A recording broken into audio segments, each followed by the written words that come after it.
एक मेला गांव हुआ करता था। उस गांव में एक बहू की सास उसे बहुत ताने दिया करती थी। माताजी देखिए, ये खड़ी है, ये गरीब है माताजी, इसे मारिएगा। माताजी, यह कुछ काम नहीं करती है। माँ, मैं तो अमीर हूँ, ये अपने घर से कुछ दहेज भी नहीं लेके आई। माँ, आप इसको ढंग से ही बता दो अब तो। माँ, आप इसे बहुत मारो। करम चली जा यहाँ से, काम कर जा, काम कर, वरना तुझे बहुत मारूंगी। दहेज तो कुछ लेके नहीं आई, तेरे बाप ने क्या दे दिया था जो यहाँ पर काम भी नहीं करती है। कुछ काम धाम आता नहीं, हमारी छाती पर डाल दिया है तुझको। मेरे बेटे को और खा गई। चली जा, वरना मैं तुझे चांद से मार दूंगी। निकल यहाँ से, निकल जा। वह बेचारी अपने घर काम करने के लिए चली जाती है और वह काम करने लगती है। वह पोछा मारती है, सारे में झाड़ू लगाती है, कपड़ा धोती है, बर्तन मांजती है और वह वहाँ से चली जाती है। वह जाने लगती है अपने कमरे में सोने के लिए। रात हो जाती है। फिर वह अपने कमरे में पहुंचकर बेचारी रोने लगती है। वह सोचती है कि काश हम भी अमीर होते और हमारी सास अच्छी होती। इसकी सास बहुत बुरी थी और दहेज की लालची थी। वह उठकर सोने के लिए अपने बेड पर चली जाती है और बेड पर बैठकर बड़बड़ाने लगती है। वह बड़बड़ाती रहती है बहुत देर तक बड़बड़ाने के बाद वह सोने के लिए चली जाती है और वह सोती रहती है। कुछ समय सोने के बाद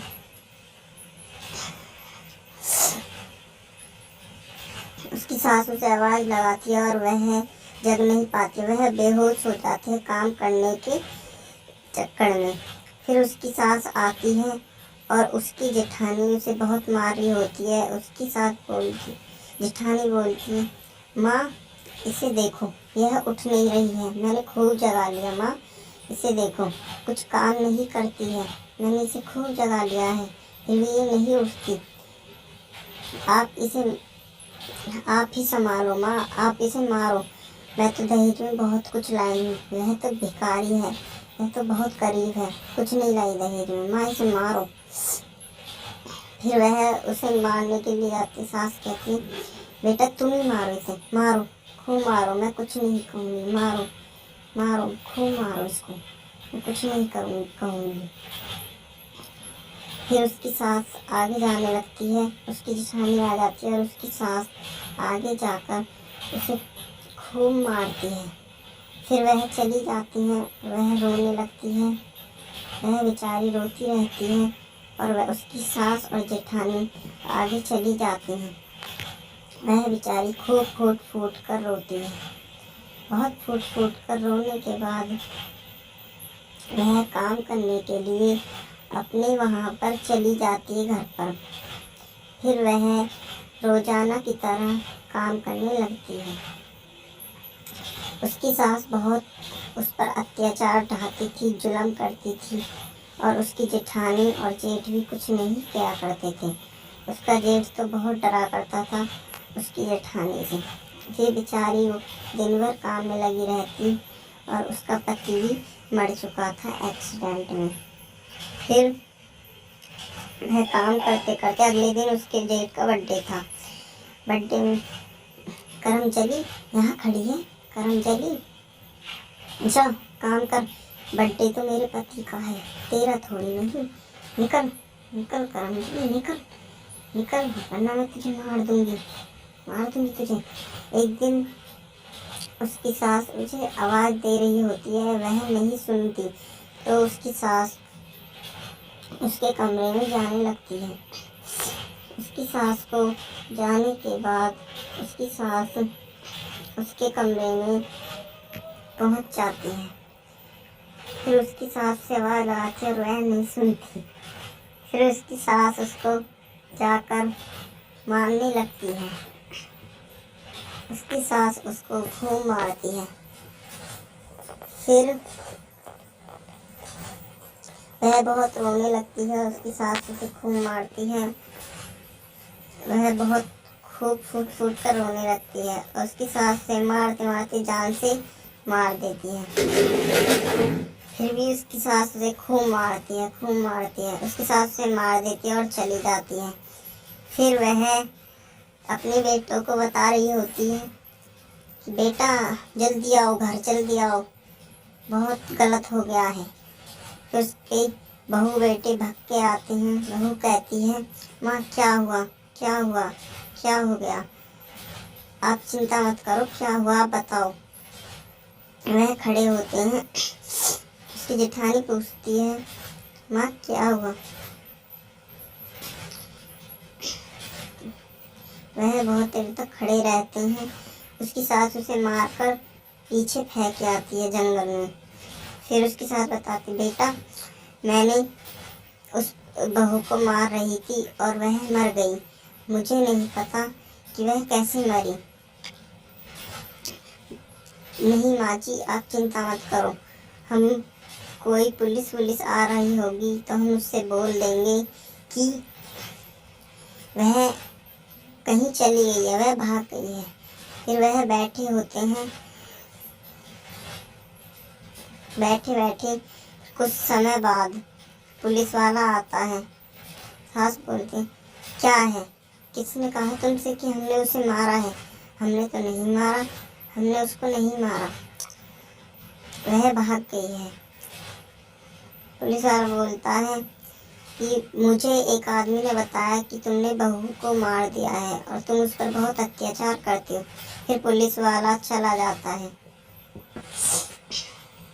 वह बेचारा क्या करता है, अपने घर लौट जाता है, लेकिन उसकी बहू बच जाती है। उसे एक आदमी जंगल से उठा कर ले जाता है, हॉस्पिटल भर्ती करवा कर ठीक करवा के उसके घर लेके जाता है। वह आदमी उसके घर लेकर जाता है और वो दोनों चले जाते हैं अपने उस चंकन के घर। इस लड़की का नाम चंकन हुआ करता था। फिर वह कहने लगती है शुक्रिया शुक्रिया आपका, आपने मुझे बचाया, शुक्रिया, मैं आपका कैसे एहसान मानूं। आप चाय पीकर जाइएगा, आप चाय पीकर जाइएगा। वह कहता है नहीं, मेरा तो यह फर्ज बनता है, आप मुझे पढ़ी लिखी तो मैं आपको बचा लाया, इसमें कोई एहसान की बात नहीं। फिर वह चला जाता है। इतना कहकर वह अपने घर लौट जाता है।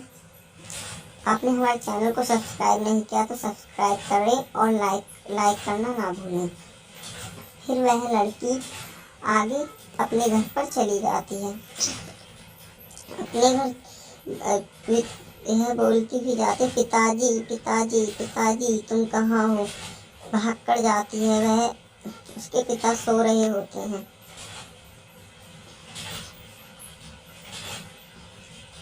वह खड़ी होकर बोलती पिताजी पिताजी जागो, जल्दी जागो, देखो आपकी बेटी आई है। पिताजी खड़े हो जाते हैं, कहने लगते बेटा क्यों रो रही हो, तुम्हें क्या हुआ और तुम ऐसे कैसे आई हो, तुम क्यों रो रही हो मेरी बेटी, चुप हो जाओ।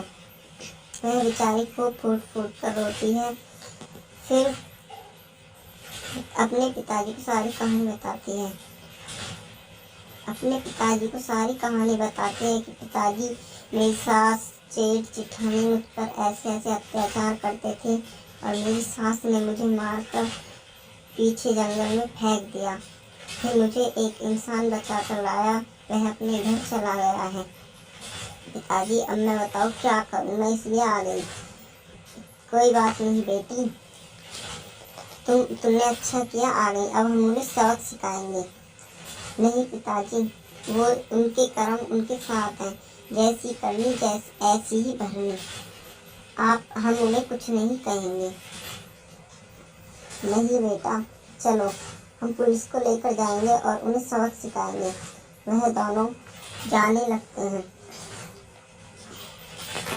वह उनके घर के पास चले जाते हैं, उनके घर पर चले जाते हैं। जाते जाते वह आगे बढ़ने लगते हैं और वह आगे बढ़ते बढ़ते जाने लगते हैं। फिर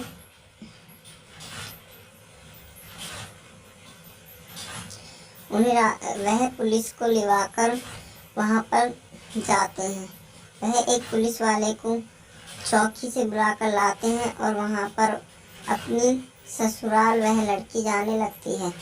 वह लड़की बहुत समझदार थी। वह तो अपने पापा जी से मनाही कर रही थी कि पापा जी रहने दो, जैसी करनी वैसी भरनी, जैसा उन्होंने मेरे साथ करा है वैसा ही वह भरेंगे। वह फिर उनके घर पर पहुँच जाते हैं और उनकी सास उन्हें पुलिस को देखकर भागने लगती है, लेकिन उसकी बहू को मारने के लिए जाते हैं। बहू ने धक्का मार दिया। फिर वह पीछे से भागने लगती है। पुलिस और उसका बाप आगे बढ़ने लगते हैं और उसकी सास फिर से उसे मारने की कोशिश करती है। वह लड़की उसमें धक्का मारकर पुलिस के पास कर देती है। पुलिस वाला उसको खूब मारता है। वह उसे खूब पीटता है। सास खूब रोती है उस लड़की की तरह, कहने लगती है मुझे छोड़ दो। फिर उससे वह अपना जीवन सुख शांति से व्यतीत करते हैं और खुशी खुशी रहने लगते हैं। आपको हमारी कहानी अच्छी लगी हो तो सब्सक्राइब करें और चैनल को लाइक करना ना भूलें और किसी के साथ भी अत्याचार ना करें और अपनी बहू को भी अपनी बेटी ही समझें, क्योंकि वह भी किसी की